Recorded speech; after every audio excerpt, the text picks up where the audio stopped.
Welcome to the ultimate guide to candlestick patterns, episode 5. In previous episodes, I explained that candlesticks and candlestick patterns alone are useless and they must be used in conjunction with other tools and concepts in technical analysis for any trading decision. In this episode, we're going to examine candlestick patterns in conjunction with support and resistance levels, and you will learn how candlesticks are used with these levels. Stay tuned and let's get started.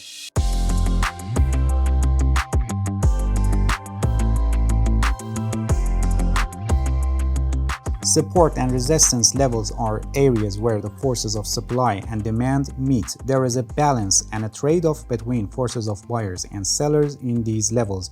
Actually, support and resistance levels are areas where the bulls and the bears have set up their defenses, and these levels act as a barrier and they prevent the price to move further in its direction. You may ask how it makes sense. Let me explain it. In support level, demand is strong enough to stop the declining of the price. It means that in support levels, the price gets difficulty to break this level and go lower, and buyers step in and take the control of the price and push the price up, and the bulls become in control. Because when the price gets closer and closer to support levels, it actually means it's becoming cheaper and cheaper. And because historically this level was bottom, so buyers see it a good deal to buy at this level. And on the other hand, sellers see it very cheap and not interested to sell at those cheap prices. And they don't see it a good deal because historically this level was bottom, and after that the price advanced. So what happens now? On one hand, buying interest increases, and on the other hand,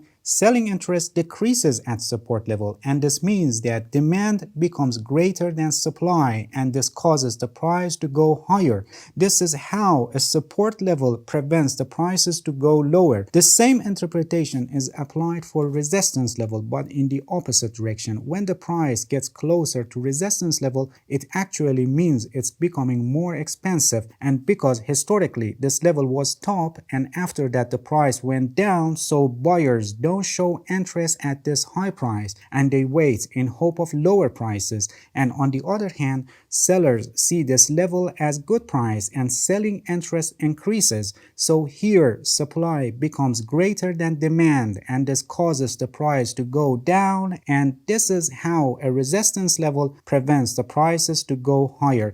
As I've already explained in previous episodes, a candlestick or a candlestick pattern shows what happened between buyers and sellers in a period of time and what's their status, who had the upper hand, and what could be the possible next move. So forming a bullish pattern near a support level or a bearish pattern near a resistance level can be a good indication that the market participants are reacting to those levels, and this gives us a significant signal that the price is going to possibly advance in the case of support level or decline in the case of resistance level.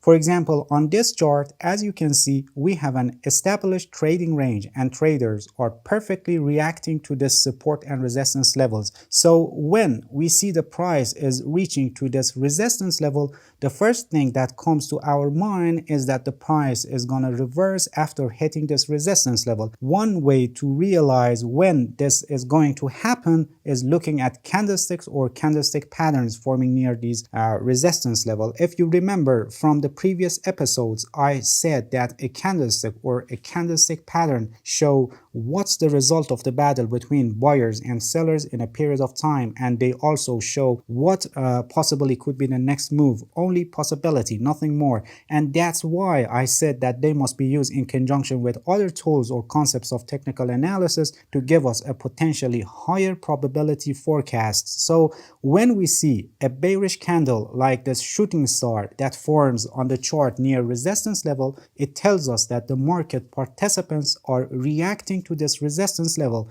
Forming this candle in the top shows increased selling pressure, higher selling pressure in compared to buying pressure, and because it's near a resistance level, it gives us potentially higher probability that the price is going to reverse.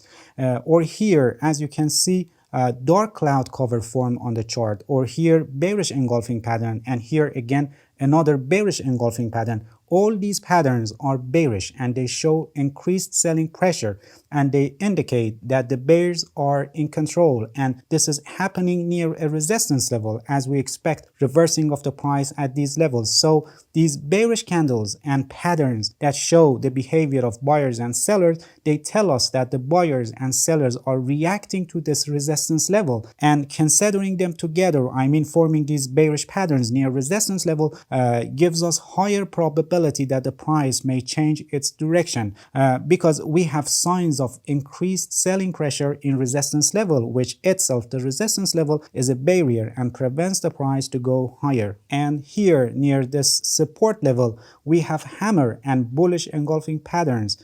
These are bullish patterns and they show increased buying pressure. These patterns formed near support level, which we expect from the support level that the price is going to change direction after hitting this level. And these bullish patterns show that the market participants are reacting to this support level. So by having them together, I mean forming these bullish patterns near support levels, we have higher probability that the price is going to advance because we have signs of increased buying pressure in support level, which itself, the support level, is a barrier and prevents the price to go lower. And here in this example, I want to show you an important point. As you can see, this uptrend is interrupted and stopped here, and a resistance level is formed as you see. Here, when the price reaches this resistance level, a bearish harami cross formed on the chart, which shows increased selling pressure, and being in resistance level, it gives us the signal that the price is going to decline. But if you pay attention, the price made higher low before that,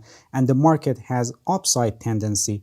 As you can see, the price declined, but not as much that was expected. And now, as you can see, the price is seriously making higher lows, and an ascending triangle is forming on the chart, which is a continuation pattern that forms in the middle of an uptrend, and it gives the possibility that the price is going to break this resistance level and this uptrend may continue. If you're not familiar with ascending and descending triangles, I have a video that I completely explain them, and you can watch it later after this video. Okay, getting back to this chart, as you can see, this resistance level is broken with this long green candle, which shows high buying pressure, and after that another long green candles, and this uptrend continues its direction. The point is that merely having a bearish candlestick pattern near resistance level or bullish candlestick pattern near support level doesn't mean that you're gonna get the expected result with 100% probability. And you must carefully watch the price action and constantly analyze the chart with other tools and concepts of technical analysis, and show flexibility when it's required and adapt to the current situation of the market when necessary, so you make your trading decisions with the highest possible probability of success. Alright, that's it. In this episode, we talked about candlesticks with support and resistance levels, and you learned how candlesticks show you the behavior of the market participants near these levels, and how you can identify reactions to these levels and recognize increased buying pressure near support levels or increased selling pressure near resistance levels with the help of candlesticks and candlestick patterns. Thank you for watching this video, and I hope it has been helpful for you. If you found any value in this video, please like it, please subscribe to my channel if you haven't already, and hit the bell so you get the notifications of my new videos. See you guys in next episode, and good luck with your trading.